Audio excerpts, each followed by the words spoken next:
gonna test the sound and then we'll be ready. Good deal.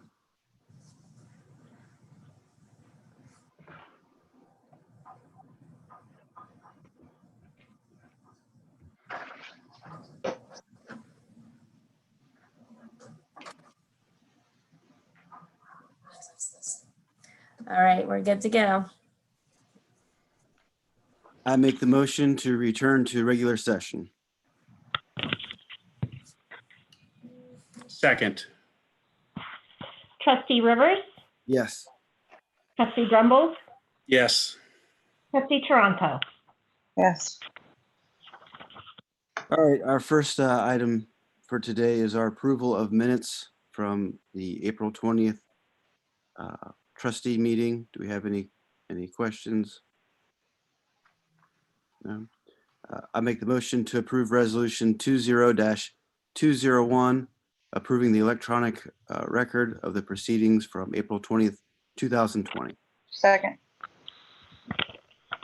Mr. Rivers, Yes. Mr. Grumbles, Yes. Ms. Taranto. Yes. All right, our next item is our zoning report. Ms. Bonnie. Yes. All right, so this will all be pretty short. Tomorrow on May 5th, the Zoning Commission will be hearing application number zone-19-07 of Novaland's Planned Commercial District. It looks like everything will be wrapped up with the Zoning Commission tomorrow, and it'll be forwarded to the trustees at your next meeting. Following that, on Tuesday, May 19th at 7 p.m., the Zoning Commission will be hearing application number zone-19-02 of the Turkey Hill signage. We still are waiting to get revised materials on that, so hopefully we can wrap that up soon as well. Following that, on Thursday, May 21st at 6 p.m., the Board of Zoning Appeals will only have one application. It's a variance application, VA-20-06, requesting an area variance to construct an in-ground pool and pergola over in River Bend. And lastly, application number zone-20-01 for the Zoning Commission in regards to the reserve at North Farms development for Tuesday, June 2nd at 7 p.m. That'll be the official first hearing, as they just were heard at regional planning last Thursday, and that board did recommend conditional approval.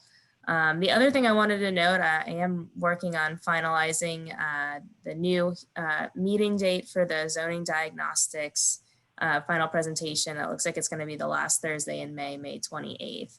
So looking forward to wrapping that up and moving forward with that. And I guess in addition to that, with the US 23 overlay district text, that draft will be ready for staff to review this week. And that also seems like it's moving forward as it would before this pandemic. So that's all I have to share. Thank you. Maintenance report, Mr. Cowan. Thank you, Mr. Chairman. I've got a couple of things for the board to consider today on the agenda. The first is the Orange Road Improvement Project Phase 2. Last week or so ago, I received a set of the construction drawings from the Delaware County engineers. I forwarded that to the trustees. And just last, I'm thinking Wednesday, maybe Thursday, I received the project cost estimate, which I forwarded to Mary Ann to include as a backup item for this agenda item. Again, it's Phase 2. If you do approve the plans and approve the construction cost estimate, I did leave out front for signing. The engineer's office wanted the title page of the construction drawing, where there are lines for each of you as trustees to sign off. The next item I have is a letter, which was also provided as backup, and that's for the Pwc Grant application through the county engineer's office this year. Well, actually, the funds will be for next year. I did consult with Doug Riedel at the county. I know that last year, Mr. Bodner had consulted with the county engineer's office about, what roads may how the township could use that money. And they did make some suggestions, and that application was made. So with that in mind, I did contact Doug Riedel, asking if he had any ideas of what projects may be coming to us down the road that we could use the money for. And he was going to check and get back to us soon, but that's just for a recommendation. If trustees have a specific project that these funds could work for, we could certainly apply for them as well. Just a quick note about, I'm kind of scrounging through my paperwork. Quick note back up on that phase 2, Orange Road phase 2 project. Just to let you know, last year the estimate $2,936,000 overall for the construction of that. Of that, $50,000 is from the Delaware County Engineers Office as a grant. $499,120 is a grant from OPWC. Of course, the rest falls on Orange Township to fund, which is $2,386,880. I just wanted to share that with you. So that's my point. That is, we can't use the new OPWC grant application as part of the funding for that. It already has a grant into that. Next item C, about motor vehicle fee, and I think Administrator King may have something to say about that. He brought that up for discussion on a phone call, and I don't have much information on that. I'm hoping he may. Sure, thank you. Thank you. So I asked Bill to put this on the trustees' agenda so we could discuss it. So the motor vehicle tax currently that Orange is collecting is $5. It brings in about $45,000 to $50,000 a year, depending on what it's, the revenue that year. It's a fee assessed, as you know, when you go to the BMV, you got to pay your annual licensing fee. So this fee currently is a $5 fee assessed for Orange Township. When you do that, it's put in a restricted fund that can only be used for certain things, basically related to the roads. So sort of like the gas tax that the state uses, it's collected and then focused for a limited purpose. So it would not become a general fund type item. So it would help Bill with the roads, making sure that we get the roads done. So the reason I wanted to bring it up is that there is another $5 that the township could be collecting that it's not collecting. I think it's something that it merits consideration, if not ascension to, because the Genoa, for example, does not assess this $5 fee, but their road mill is 2 or 2.5. I can't remember off the top of my head. Ours is half a mill. So, if our road levy was bigger, it might make sense to do what Genoa said and say, hey, the residents giving us this great road levy. So here's an opportunity for those people that actually use the road. I mean, that's the benefit of these type of taxes is if you're licensing your vehicle, in this case, or the gas tax, you're filling up the pump, you're going to be the one using the road. So you contribute to keeping the roads well maintained. So if the trustees thought that was a appropriate place to go, what we would have to do is we would have to advertise this in the Gazette for a couple of weeks, and then we're required by statute to have a couple of meetings. And then after that, we send it along to the BMV, and the BMV would then start collecting the tax in 2021. Excuse me. We have a deadline, so we'd have to get all this done and everything, the packet back, sort of like a tax levy. There's a deadline where everything has to be back. So by end of the day, the 30th, I believe, no later than July 31st, basically, we'd have to have all the notice done, all the meetings done, the resolution signed off. And then, like I said, 2021, January 1st, the BMV would start collecting it. So I, again, brought it up for the trustees to discuss and give Bill and I some direction. And if Bill, you want to chime in on what you think about the appropriateness of the tax and sort of the state of our road fund and what you think, feel free. Well, yeah, I could just tell you where I used to work, we did that. I think you can do up to $15 actually, $5 increments. Every time you buy a license plate, you pay an extra $5. And like Mr. King said, that's where that $5 goes to that special fund. It definitely could be a help. Thank you.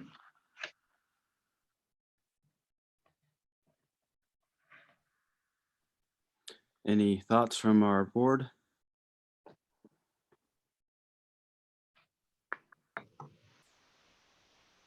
I mean, I guess I'll share mine. Right now with our road fund and the strain that we're looking at, I think it's something that definitely should be considered. With it being time sensitive, I don't think there's a need that we have to make a decision today. But if we are going to look at this as a possible option, I think we do need to get some things in motion that would allow us to move forward if we so wished. That's fine. I'm in agreement with that too. All right, so my next step would Bill- be to work. I'm sorry, trustee, go ahead. Yeah, Bill, I would ask for you and Mr. King to partner with Ms. Kraft in the fiscal office. I would like to see formal projections with the shift in the fiscal office last month. I think it's good time to get in front of these levies. Not just yours, but or the Parks and Roads, but all levies really, and would like to see projections, financial health that we kind of look at quarterly, and I think this would be a good catalyst to jump into that, and something we can discuss as an agenda item at a future meeting with the fiscal office, and maybe some behind the scenes discussion leading into that, so that we're publicly sharing it, but. You know, levies have been an opportunity for us in the past. And I think with the changes, we should take advantage of those. So this would be the roads levy. Obviously, we knew maybe some concern. So let's get that one. Maybe that'll be the test pilot, get a good process and share with the board, hopefully next meeting, as far as where we're gonna be at and that kind of thing. And we'll tie in to the left field comment about the county and Orange Road and all of that. We can have that a more meaningful conversation that way. That makes sense, sir? Oh, absolutely. I'm on board. All right, Yep. thank you. Oh, you're welcome. Thank you. So the only thing I was going to add is with it have to be with the notice required to be published in 2 consecutive weeks, and then the meetings have to happen within certain dates from the last or the second notice, the last notice, and then first from the second hearing. I'd have to. Chris Betts and I at the prosecutor's office talked about a possible schedule for this, but at some point I would, and you know, I'm sure I could work with the folks that do the notices in the Gazette, but that would be the next step is we'd publish a notice in the Gazette for 2 weeks about whenever the meetings, the hearings would be scheduled. So that would be the next step to move forward with this. Okay, that sounds good. Any questions on the resolution? Take that as no. So I make the motion to approve resolution 20-202 for Orange Road Phase 2 plan, approving improvement construction drawings and engineers construction cost estimate. Second. Trustee Grumbles, Yes. Trustee Rivers, Yes. Trustee Taranto, Yes. All right, that takes us to our park report. Thank you again, Mr. Chairman. I only have 2 items on for park report, but one is the Chris and Lydia Burton lawn mowing care for our parks for this year. As you may recall, we entered into a 3-year contract last year. This is the 2nd year of that contract. And the overall bid was $96,000 or so for the work, and we split it into 3 years, of course. And this year, like last year, the fee is $32,823.18 for mowing all of our parks for the year 2020. Secondly, I've included another Lake Doctors purchase order. When they sent me all the documents that were approved a couple of weeks ago for Lake Doctors, they omitted the new park, North Road Park, which has a nice pond. And they also omitted one of the ponds at 1680 Township Hall Park. So that's what the two, that's what the documents are that you have for lake doctors are this time to include those two parks. Lastly, just want to let you know we have our bid opening for North Orange Park playground improvements and the Llano sidewalk work. It's scheduled for May 7th at 1:30. And like the pool bid openings, we're going to hold the bid opening outdoors at the pavilion near the employee parking lot. Gives everybody plenty of space, and we're not forcing anybody to be inside in a room that they're uncomfortable being around other people. And we do make every attempt we can to limit that meeting to 10 people or less. And give everybody plenty of space. So I want to let you know that'll be coming up soon. Real quick about the swimming pool. Attorney Betts and I have been back and forth several times about the insurance documents that we received. And we feel pretty confidently that what we received in this bid go around, the low bidder does have the appropriate insurance that we need. We have just a couple more loose ends to close up, and we should be ready to make a recommendation to the Board of Trustees to enter in the contract for that, for the pool maintenance. Lastly, we put a note on for discussion and possible action regarding North Orange Park Aquatic Center. I know a lot of the swimming pools in the area have already closed for the season. I shared with you last week a letter I received from an agency about pools not allowing to open yet for some time. And there's been a lot of questions, not from only trustees, but patrons asking about season passes, different things. And I've tried to be consistent with my answer that trustees are following the CDC guidelines, the governor's recommendations, and the recommendations of the Delaware County Health District. So, we're still closed. Of course, we don't have a contract, but just want to put that on there and see if you folks had any opinion about where you want to go with the pool, or just wait to hear more back from one of those agencies about opening. Just real quick, I talked to Attorney Betts. He said, probably the best thing to do would be go ahead and enter into contract as though we are opening. There is a clause in the contract he did include regarding the pandemic issue. So, we won't have any funds expended, but we will get this company locked into a 3-year contract if that's the route the board decides to go. And I agree with that. Going into contract, so they at least will have another 2 years. I think we're in a tough spot, hiring, getting the pool ready, not being able to open. But at least we can get that company, whoever they may be, on board. They can at least evaluate our pool. If it's a newer company than who we've used in the past, they can review what we have, what's needed, and be prepared to open our pool the next year if we can't do it this year. Well, just let you know, I feel the same. I think my recommendation is not to make a hasty decision to just say, hey, we're closing, but kind of write it out. Even let's say CDC and everybody says, well, we can open at the end of or middle of June. Well, we're going to have time in hiring people. That the company will have to hire people, and so we may not get open until 1st of July, but at least maybe open somewhat.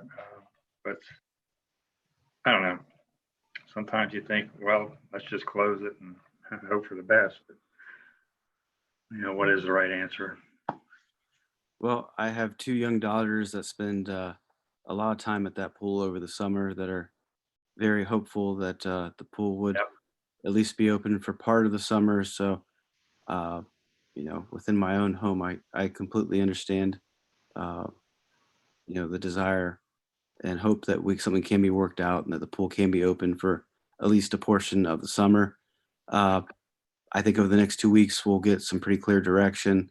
Obviously, with the health district and the stay-at-home orders, those are really going to dictate, what our options are and if we have time to open for any of the summer. So that's kind of my thought, as well as to move forward and, let's see what happens. Our kids have been put through a lot, and I feel for them, and I hate the idea that we will probably have to close it. So if we can still at least have that hope that we may be able to open, I agree with you, Ryan. We should try to do that.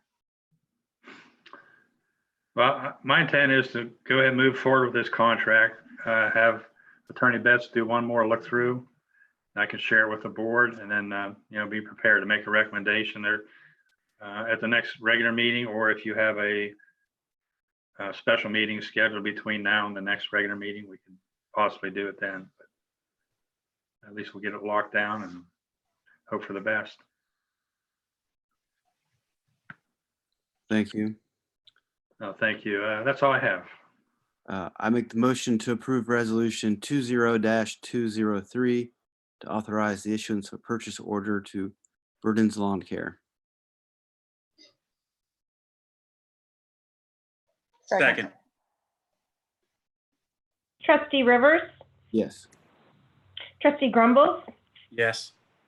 Trustee Taranto, Yes.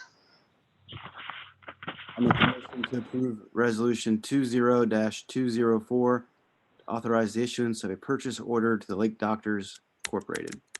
Second. Trustee Rivers, Yes.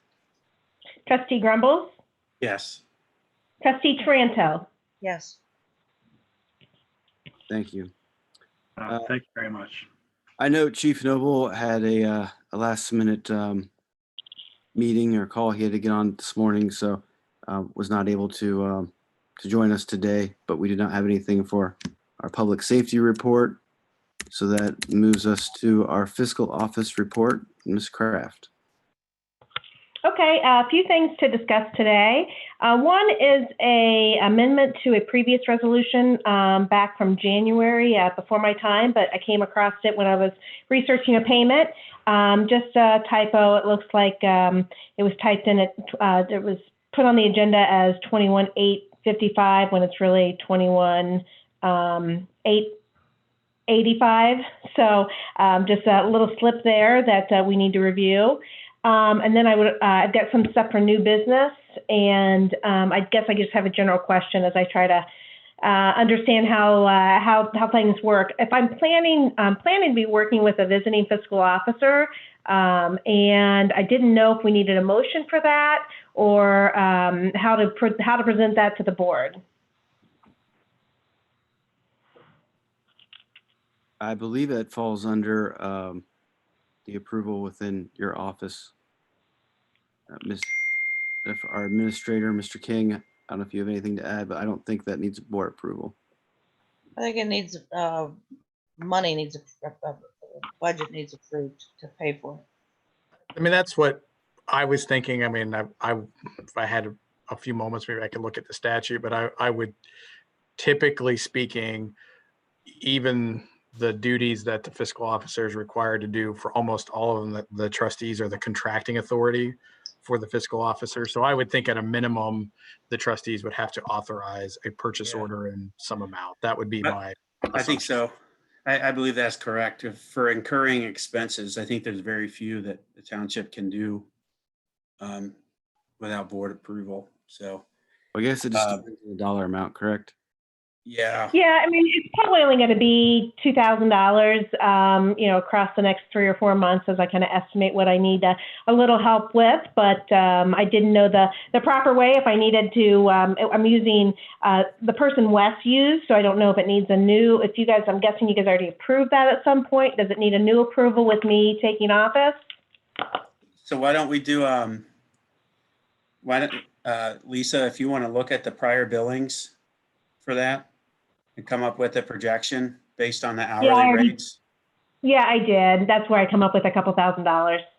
Let's do a not to exceed then. And if nobody else has a suggestion, and I think that'd be, Andrew, unless you disagree, I think a not to exceed would be a safest bet, right? Yeah, I mean, if you did, for example, essentially what would be essentially a blanket PO to or an open PO to the traveling clerk of $2,500, and that would just be an pay on an invoice. Draw down on that. Yeah. Yeah. Thanks for bringing Okay. that up, Lisa, to the board's attention. I appreciate the awareness. Oh, no problem. No problem. Thanks for you guys' support and help as I try to get settled in here. But that's all I have is that amended resolution now. I make the motion to approve resolution 20-205, amending resolution 20-032. Second. Trustee Rivers, Yes. Trustee Grumbles, Yes. Trustee Taranto. Yes. All right, and that takes us to our administrative report, Mr. King.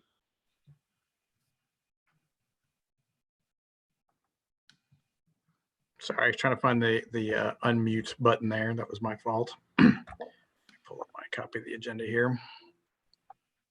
So, as being new to the township, we had a couple of these legal bills that at the last meeting, the trustees had not received at that point. So I'd had the opportunity to talk with Eastman and Smith, and by this point, you should have received the unredacted version of the legal bills. So that provides you as the trustees more detail, but keeps that information within the attorney-client privilege circle. So now that you've received and had the opportunity to review those bills, I believe I sent you the Eastman and Smith bills they're being asked to be paid. And I believe the Isaac Wiles bills Amanda sent to you this morning. So, I'm happy to answer any questions on these legal bills, but they were obviously incurred mostly or entirely before I arrived, but I'm happy to answer any questions you might have about the legal bills or legal services. Mr. King, I will say about the Isaac Wiles, these were ones that were for services before final appropriations for 2020 were approved. So that's why they're a then and now.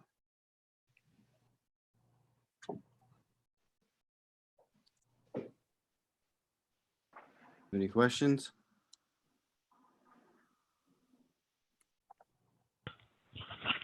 All right, I make the motion to approve resolution 20-192, authorizing the issuance of a then and now purchase order to Eastman and Smith.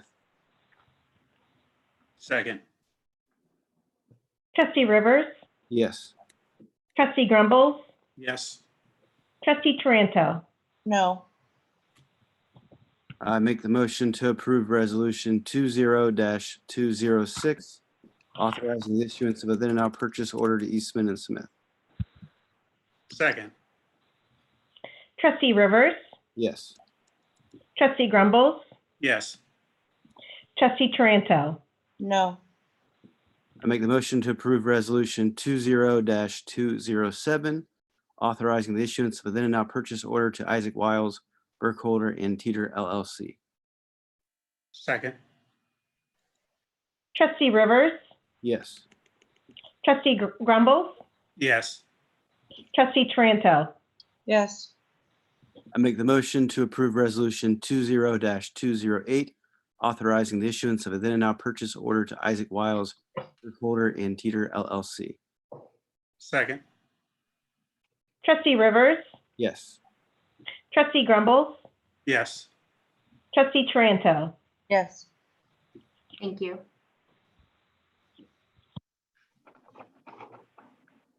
All right, and then I believe the last item was for discussion for the Family First Coronavirus Response Act.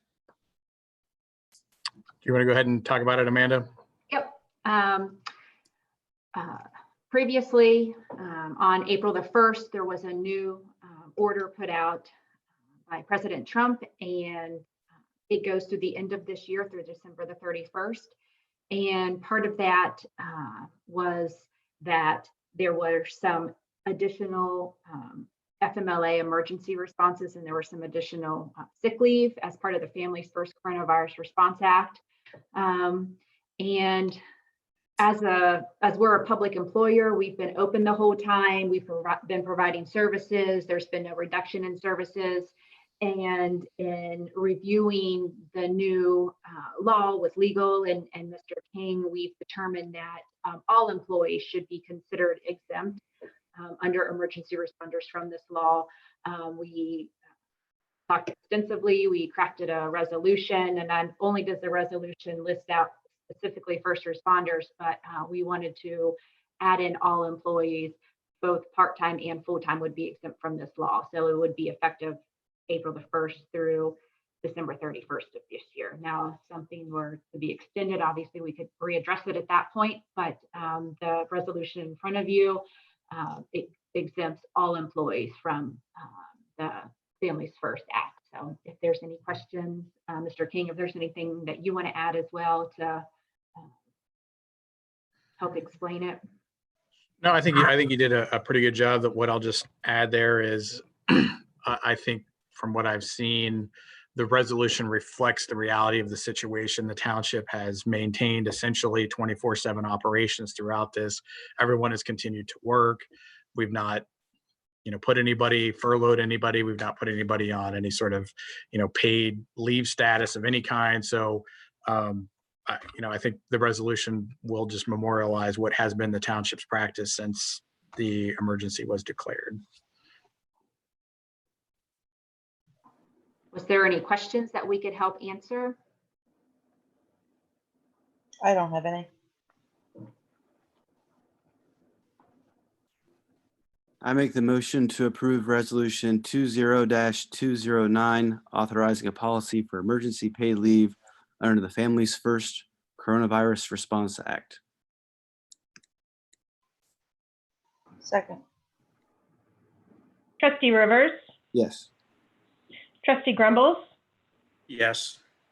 Trustee Taranto. Yes. Thank you. Thank you. So that takes us to our last item on today's agenda, which is the review of possible changes to the meeting journals. Okay, thank you, Chairman. Hopefully you all had a chance to review the memo I wrote kind of outlining things, as well as the attached examples that I provided. Basically, what we're trying to do here is streamline the items that don't require discussion or are just normal business items. These items that deal with routine procedural decisions and decisions that are likely to be non-controversial, so that we can free up time for more substantial discussions on other items. The idea is that the chair will ask at the beginning of the meeting if any of the board members would like to remove any items from the consent agenda to discuss individually as its own topic. If an item is requested to be removed from the consent agenda, then the chair would place it as a later discussion item on the meeting agenda. This is similar to what is currently used by Liberty Township and the Delaware County Commissioners. And to ensure transparency with our residents, I would strongly suggest we put all the backup detail for the items that are grouped under the consent agenda on our website prior to the start of the meeting. And if we are interested in moving this direction, then the board would need to adopt a policy that allows for the consent agenda process. So I'm open to any questions you guys might have on what I provided.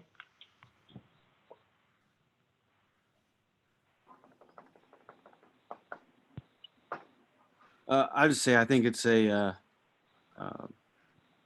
great way to help streamline the meetings. That is still very transparent, but just helps, I think, help simplify things and make the ease of doing business for our meetings in a timely fashion. It's a great improvement in my eyes. And just trustees, by way of example, as the fiscal officer indicated, I mean, you can make this as broad or as narrow as you would like. But if you looked at like today's agenda, for example, most all of the financial items could have all been grouped into a single motion or resolution and dealt with that way. But if there was something that you wanted to discuss specifically, that options would still remain. So it's as the fiscal officer said, it's a process I'm familiar with from working in the county. So they've been doing it for a long time with all their bills, and it's common for many townships to do at least one omnibus budget to pay the bills and deal with new contracts and extensions of contracts and renewal and stuff like that differently. So it would consolidate all of the legal bills today, for example, they were not really discussed at this meeting, and it would have moved it along.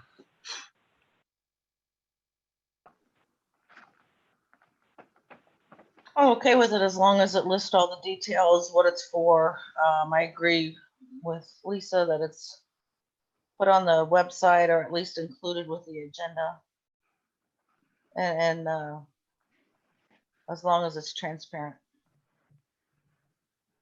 No, and I agree with that, trustee. And I mean, I think making sure those documents are readily available and evident on the journal also helps cut down on public records requests too. So, I mean, I think that makes a lot of sense. Yeah, that's the only thing I didn't like is if they wanted some information, they had to reach out to the fiscal officer, and that's just another hassle. So if all that info is provided,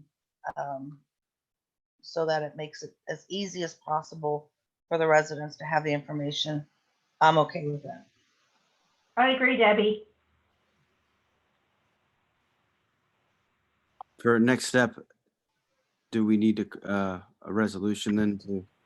Well, if the trustees consensus with this, I'm happy to work with Fiscal Officer Kraft and drafting a policy and work with the agenda and the possible resolutions for the next meeting. And then it's something the trustees could take up in the next meeting. And in the policy, it's again, one of those things that can be as detailed as you guys want as a board, or as, sort of broad as you want. So, but I'm happy to work with the fiscal officer to try to hit that sweet spot, and we can move forward with it at the next regular meeting. Well, I mean, we have to get the policy adopted first, right? We can move forward with adopting the policies. Correct. That's what I meant. That's what I meant. All right. Just want to make sure. Okay, well then we'll work on getting that ready, and you'll see it back on the May 18th agenda. Great. And I know with the journals, this was a process was adopted and has been ongoing as far as just changes and different things that we've been looking to get the necessary improvements. So I thank you, Lisa, for putting this together and working on this. And I think our new administrator has been able to offer some good insight into other entities and how they've done it. And I'm pleased with the progress, and I think we're on the right path. Okay, great. Thanks. All right. Well, I believe that takes care of all of our items for today. I'll make the motion to adjourn. Second. Trustee Rivers, Yes. Trustee Grumbles, Yes. Trustee Taranto. Yes. Thank you, everyone. Have a good week. Thank you, everyone. Have a good day. Thank you.